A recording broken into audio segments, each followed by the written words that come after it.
ರಸ್ತೆ ಬದಿಯಲ್ಲಿ ನಿಲ್ಲಿಸಿದ್ದ ಲಾರಿಗೆ ವೇಗವಾಗಿ ಬಂದ ಕಾರು ಭೀಕರ ಡಿಕ್ಕಿ, ಇಬ್ಬರಿಗೆ ಗಂಭೀರ ಗಾಯ. ಹೈದರಾಬಾದ್ನ ಎಲ್ಬಿ ನಗರ ಪೊಲೀಸ್ ಠಾಣಾ ವ್ಯಾಪ್ತಿಯ ಎನ್ಟಿಆರ್ ನಗರದಲ್ಲಿ ರಸ್ತೆ ಬದಿಯಲ್ಲಿ ನಿಲ್ಲಿಸಲಾಗಿದ್ದ ಲಾರಿಗೆ ಕಾರೊಂದು ವೇಗವಾಗಿ ಬಂದು ಡಿಕ್ಕಿ ಹೊಡೆದ ಭೀಕರ ಅಪಘಾತ ಸಂಭವಿಸಿದೆ.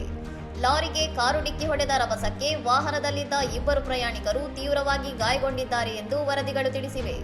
ಡಿಕ್ಕಿಯ ತೀವ್ರತೆ ಎಷ್ಟಿತ್ತೆಂದರೆ ಅಪಘಾತದ ಸಂದರ್ಭದಲ್ಲಿ ಕಾರಿನಲ್ಲಿದ್ದ ಸುರಕ್ಷತಾ ಏರ್ ಬ್ಯಾಗ್ಗಳು ತಕ್ಷಣವೇ ತೆರೆದುಕೊಂಡಿವೆ.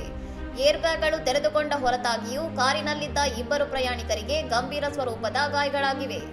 ಅಪಘಾತವನ್ನು ಗಮನಿಸಿದ ತಕ್ಷಣ ಸ್ಥಳೀಯರು ರಕ್ಷಣೆಗೆ ಧಾವಿಸಿದ್ದು, ಗಾಯಾಳುಗಳನ್ನು ಕಾರಿನಿಂದ ಹೊರತೆಗೆದು ಚಿಕಿತ್ಸೆಗಾಗಿ ಹತ್ತಿರದ ಆಸ್ಪತ್ರೆಗೆ ಸಾಗಿಸಿದ್ದಾರೆ.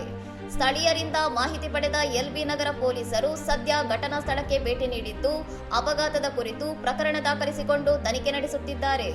ಇನ್ನಷ್ಟು ಸುದ್ದಿಗಳಿಗಾಗಿ ನೋಡ್ತಾ ಇರಿ ಸೌರಂ ಟಿವಿ.